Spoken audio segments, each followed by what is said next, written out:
কুমিল্লা মুরাদনগরে যে ঘটনা ঘটছে, হিন্দু এবং মুসলিম এটা কোনো ফ্যাক্ট না।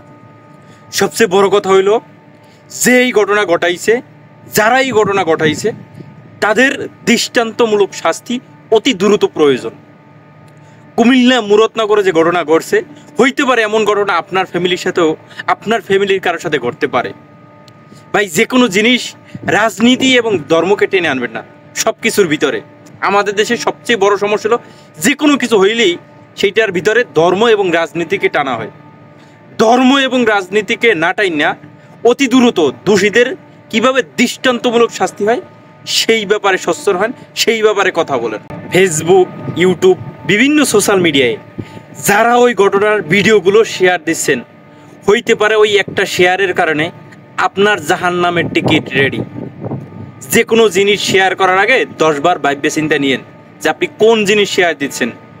একটা ফ্যামিলির মা বোনের ইজ্জত নিয়ে সিনিমিনি করতেছেন, তাদের সেই ভিডিও আপনি শেয়ার দিচ্ছেন আর মানুষকে দেখার সুযোগ করে দিচ্ছেন। লজ্জা থাকা উচিত। আপনি যদি ন্যূনতম মানুষ হয়ে থাকেন তাইলে এই শেয়ার থেকে বিরত থাকুন আর দোষীদের দৃষ্টান্তমূলক শাস্তির দাবি করুন, যাতে অতি দ্রুত দোষীদের দৃষ্টান্তমূলক শাস্তি হয়।